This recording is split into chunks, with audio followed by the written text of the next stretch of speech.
pendidikan itu adalah investasi terbaik dan kita semua di sini berjuang tidak hanya untuk menjadi lulus, tetapi juga berjuang untuk lulus dengan gemilang.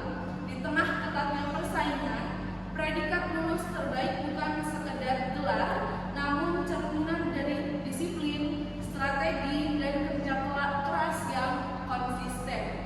Nah, materi yang kita selami hari ini cocok sekali untuk kita mahasiswa, apalagi kita semester 5 ya teman-teman.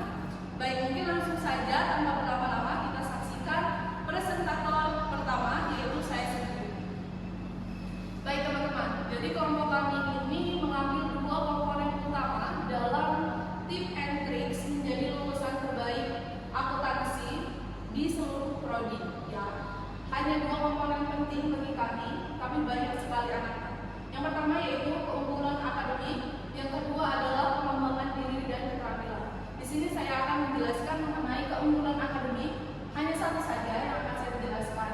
Yang pertama itu adalah tetapkan prioritas dan komitmen teman-teman terhadap akademik teman-teman sendiri. Jadi urusan akademik itu sebagai prioritas utama.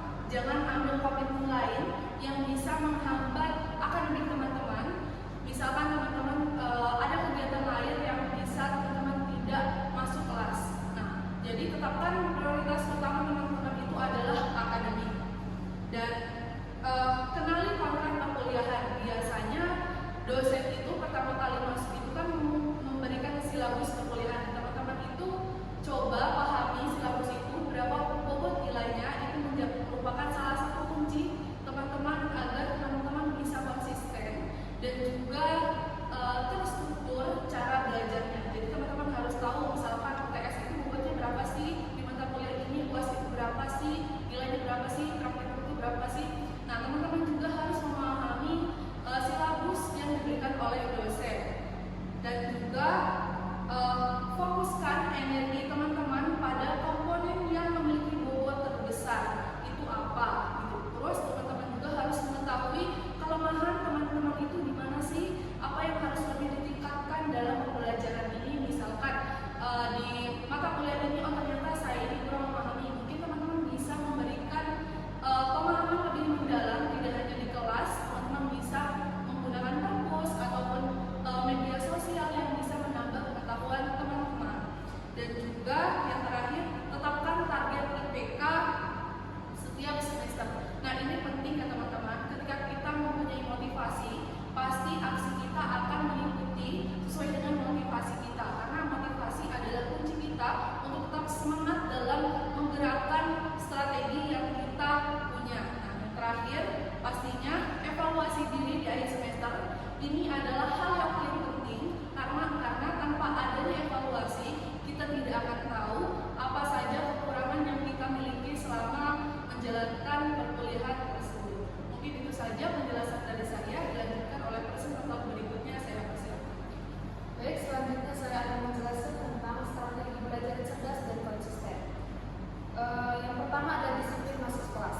Disiplinan adalah modal awal kita untuk memulai perkuliahan, di mana seringkali dosen memberikan petunjuk atau apresiasi terhadap siswa atau mahasiswa yang hadirnya dapat dikatakan rajin. Yang kedua, aktif di kelas. Jangan pasif. Kita harus sering bertanya, berpendapat, bahkan berdiskusi tentang apa yang tidak kita pahami, dan juga tidak hanya meningkatkan pemahaman kita, tetapi juga memberikan kesan positif terhadap diri kita. Yang ketiga, gunakan metode belajar efektif. Coba metode belajar seperti menguji diri sendiri tanpa mengeksanakan dalam belajar, lalu mengulang materi secara berkala, dan bertanya mengapa dan bagaimana tentang materi yang sedang dijelaskan jika kita tidak paham, lalu menghubungkannya dengan konsekuensinya. Yang keempat, jangan tunda tugas. Disiplin dalam deadline. Kualitas tugas berbeda dengan yang dikerjakan jauh hari daripada yang dikerjakan dalam sistem kebut semalam akan menghasilkan hasil yang jauh lebih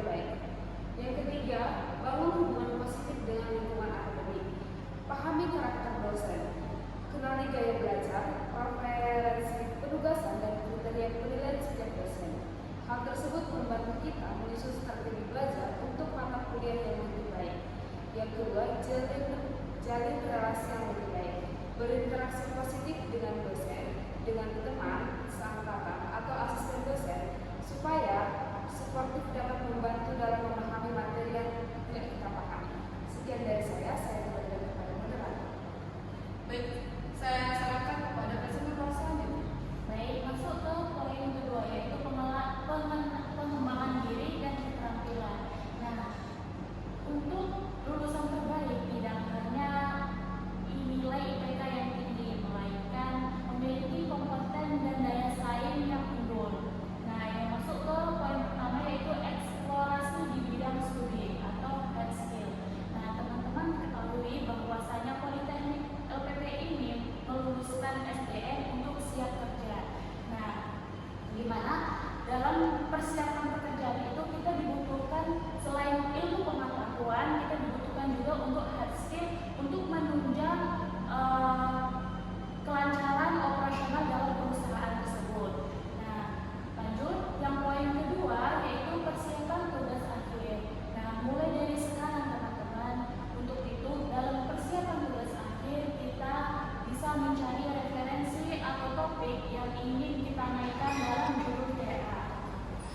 Kemudian kita mencari dosen pembimbing untuk membimbing kita dalam perjalanan persiapan dalam tugas akhir. Baik, selanjutnya saya silakan kepada Miriam. Baik, langsung saja untuk presentator terakhir saya persilakan.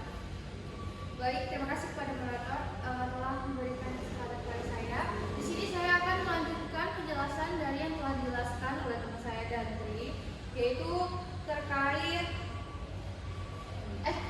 dukungan spiritual dan sosial. Jadi teman-teman, dukungan dan spiritual itu penting ya untuk menunjang keberlangsungan kita dalam melakukan segala sesuatu. Seperti kita harus ikhtiar yang diimbangi dengan doa, rasa syukur, dan ibadah, di mana itu dapat membuat ketenangan batin kita dan membuat kita menjadi arah yang jelas, memiliki arah yang jelas.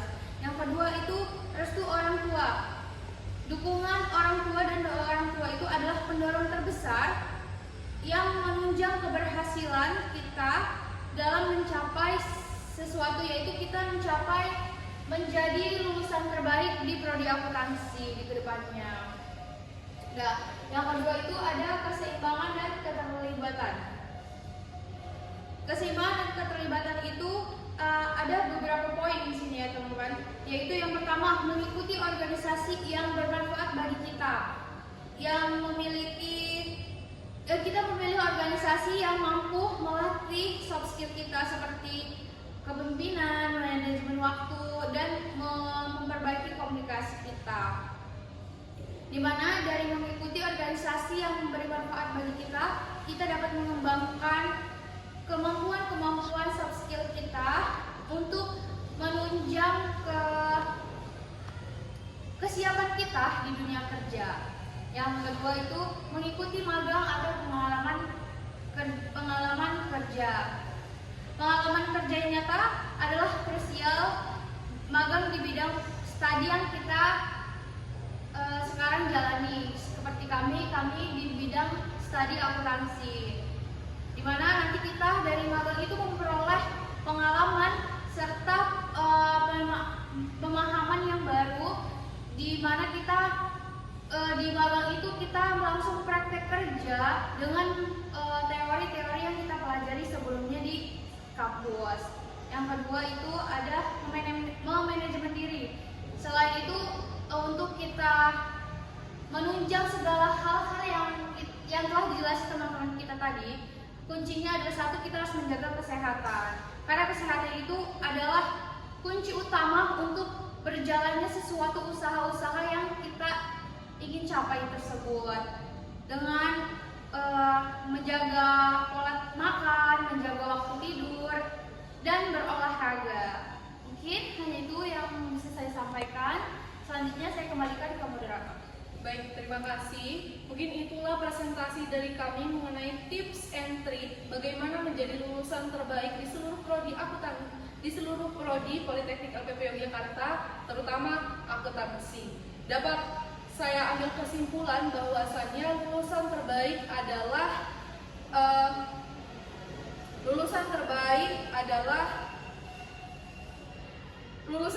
adalah kombinasi dari mahasiswa yang kritis dan pekerja keras yang cerdas serta pribadi yang seimbang. Ini bukan hanya tentang nilai, tetapi tentang kemampuan kita bagaimana mengelola seluruh aspek perkuliahan secara optimal dan konsisten. Mungkin itu saja presentasi dari kelompok kami. Kurang dan lebihnya mohon dimaafkan. Saya tutup. Wassalamualaikum warahmatullahi wabarakatuh. Dah.